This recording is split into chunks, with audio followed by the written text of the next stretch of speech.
Hello everyone, once again welcome to the कुंजाई training session.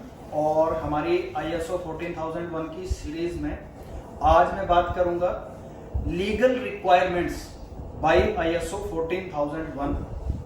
14001 में legal requirement क्या क्या हैं, उनको कैसे डिफाइन करना है, किस प्रोसीजर से उनको फुलफिल करना है और कैसे उसको मेंटेन करना है। ISO 14001 क्या बोलता है लीगल रिक्वायरमेंट और अदर रिक्वायरमेंट के बारे में। किसी भी ऑर्गेनाइजेशन को एक ऐसा प्रोसीजर बनाना पड़ेगा, ऐसा प्रोसीजर मेंटेन करना पड़ेगा जिसमें एनवायरनमेंट से रिलेटेड कोई भी लीगल या कोई अदर रिक्वायरमेंट है जो एनवायरनमेंट एस्पेक्ट और उसकी एक्टिविटी या प्रोडक्ट सर्विसेज को इंपैक्ट कर सकती है, उसको मेंटेन करना पड़ेगा। ठीक है, ये एक स्टैंडर्ड डेफिनेशन है लीगल एंड अदर रिक्वायरमेंट की, जो भी 14001 के अकॉर्डिंग। सबसे पहले समझते हैं लीगल रिक्वायरमेंट है क्या क्या। ठीक है, first one is relevant national, regional और लोकल लॉज एंड रेगुलेशन। किसी भी देश में या किसी भी कंट्री में, किसी स्टेट में एक स्पेसिफिक गवर्नमेंट लॉज होते हैं एनवायरनमेंट प्रोटेक्शन के लिए, जो किसी भी ऑर्गेनाइजेशन को फॉलो करने पड़ते हैं। लाइक आपको नो ऑब्जेक्शन सर्टिफिकेट लेना पड़ता है पोल्यूशन कंट्रोल बोर्ड से, आपको नो ऑब्जेक्शन सर्टिफिकेट लेना पड़ता है बॉयलर से।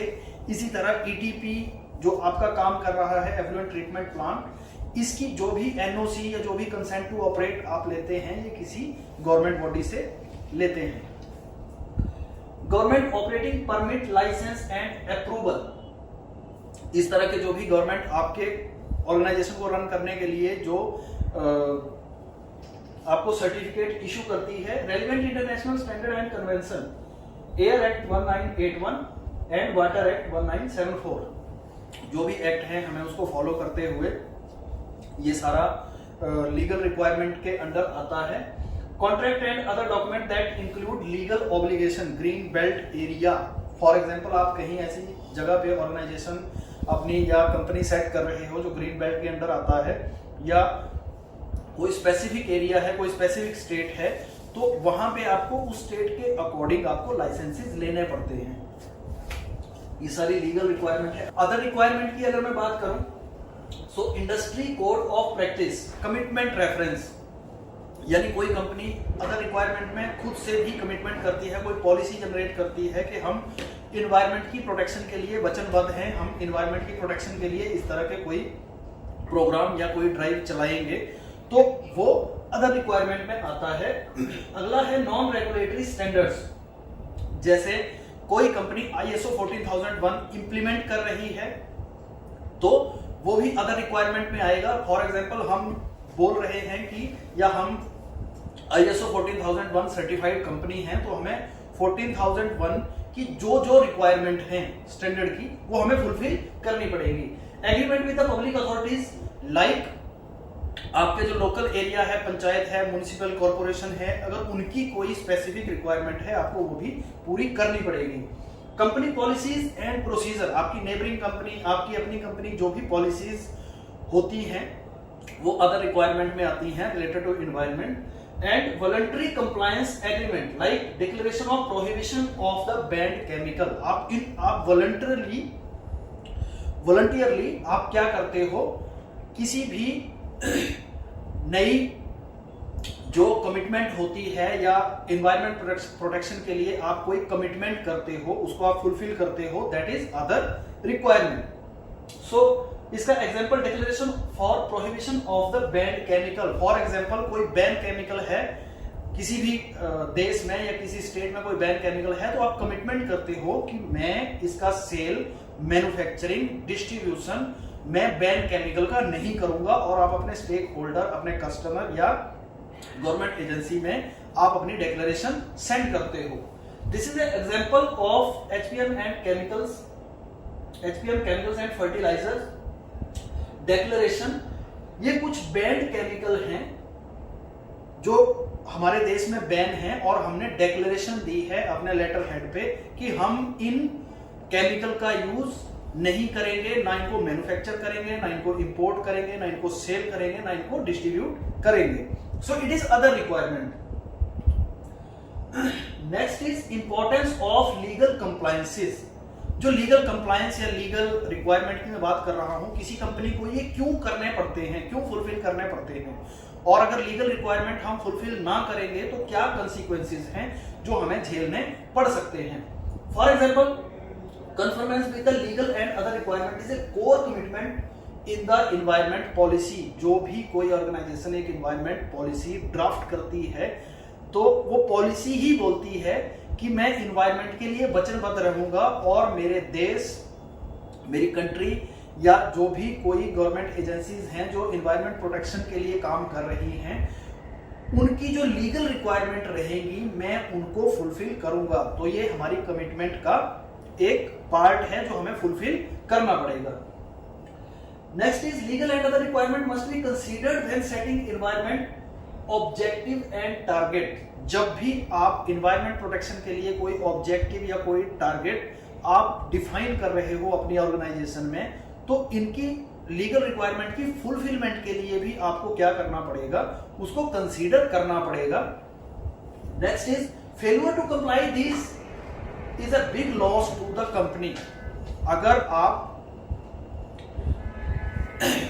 आप फुलफिल नहीं कर पाते हो लीगल रिक्वायरमेंट को, तो आपकी कंपनी का जो मेंबरशिप है या आपकी कंपनी पे बैन लग सकता है। कोई भी गवर्नमेंट एजेंसी उसको आके बैन कर सकती है। तो ये किसी भी ऑर्गेनाइजेशन के लिए बहुत बड़ा लॉस माना जाता है। Legal action can be taken by authorities against any failure. For example, आपके पास पोल्यूशन की एनओसी नहीं है और आप एक कंपनी चला रहे हो, जो आपकी एनओसी है वो फेल हो गई है, कोई भी अथॉरिटी, गवर्नमेंट अथॉरिटी आके कभी भी कंपनी पे ताला लगा सकती है, उसको नोटिस जारी कर सकती है, ठीक है। सो उससे कंपनी को बहुत नुकसान होगा। Next one is procedure for the ensuring compliances. एक प्रोसीजर अगर हम बनाएं कि जो भी कंप्लायंस हैं वो टाइम टू टाइम रिन्यू होते रहेंगे और हम उनको फुलफिल करेंगे, चाहे वो लीगल रिक्वायरमेंट है, चाहे वो अदर रिक्वायरमेंट है। ये कैसे होगा? Appointment of a person for coordinating with all the regulatory and statutory body. कोई एक की रिस्पॉन्सिव पर्सन जो हर एक government authority related to environment उसके साथ कोऑर्डिनेट करे और किसी भी लीगल बॉडी के साथ वो कोऑर्डिनेट करे कि क्या नया आने वाला है, कौन सा लॉ नया इंप्लीमेंट होने वाला है, जिसके अकॉर्डिंग हमें एक्ट करना पड़ेगा। Preparation of the plan and schedule for the renewable process of every certificate. एक प्रॉपर प्लान बना होना चाहिए जिसमें सारे सर्टिफिकेट जो हमें इशू हुए हैं, किसी भी ऑर्गेनाइजेशन को इशू हुए हैं, उनको कब इशू हुए थे, कब उनका रिन्यूएबल प्लान है और क्या उसकी प्रोसेस है, इस तरह का एक प्लान डिसाइड कर सकते हैं। Getting information for every amendment और पोटेंशियल न्यू एप्लीकेबल लॉ। जो की रिस्पॉन्सिव पर्सन है या कोई टीम है वो हर वक्त ये देखेगी कि कहीं कोई नया लॉ तो नहीं आ गया एनवायरमेंट के लिए, या फिर जो एग्जिस्टिंग लॉ है उनमें कोई अमेंडमेंट आया है तो उसके अकॉर्डिंग हमें क्या क्या फुलफिल करना पड़ेगा। Integrating legal requirement into organisation target objective management review and business planning. जो मैंने आपको पहले बात करी कि जो भी टारगेट ऑर्गेनाइजेशन का टारगेट है, ऑब्जेक्टिव है, उसमें आपको क्या करना है, लीगल रिक्वायरमेंट का एलिमेंट भी उसमें ऐड करना है ताकि किसी भी तरह की कोई चूक ना रह जाए, कोई लीगल एस्पेक्ट हमसे छूट ना जाए जिसकी वजह से ऑर्गेनाइजेशन को नुकसान का सामना करना पड़े। Procedure for receiving, filing and distributing legal requirement. एक प्रोसेस, किसी भी लीगल रिक्वायरमेंट के लिए क्या प्रोसेस लगेगा, क्या डॉक्यूमेंट लगेंगे, किस तरह से उसको फॉलो करना है, क्या फीस रहेगी, कैसे उसकी इंस्पेक्शन करवानी है, ये सारा एक प्रोसीजर डिफाइन होना चाहिए।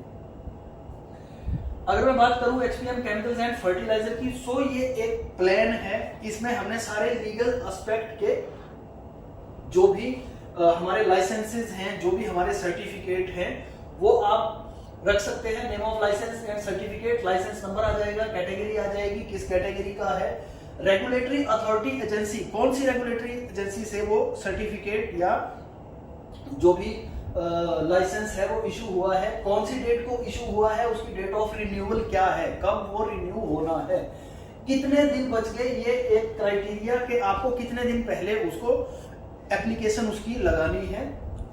वैलिडिटी क्या है, कॉन्टैक्ट पर्सन क्या है, कॉन्टैक्ट पर्सन का नंबर क्या है। इस तरह से आप मॉनिटरिंग के लिए एक या तो उसको सॉफ्टवेयर में यूज कर सकते हो या कोई अलार्म सिस्टम लगा सकते हो, ताकि आपको पता चले कि कौन सा लाइसेंस एक्सपायर होने वाला है और आप उसको इमीडिएटली ट्रैक करके विदाउट फेल्यूर आप उसको फुलफिल कर सको। फ्रेंड्स, आज हमने बात करी लीगल एंड अदर रिक्वायरमेंट्स की, इसकी इंपॉर्टेंस की, क्यों हमें legal and other requirement fulfil करनी पड़ती हैं और क्या प्रोसीजर है जिससे इसको लीगल रिक्वायरमेंट की फुलफिल को हम ट्रैक कर सकते हैं और उसके लिए हम टाइमली एक्ट कर सकते हैं ताकि कभी भी लीगल रिक्वायरमेंट में कोई फेल्यूर ना हो। Thank you.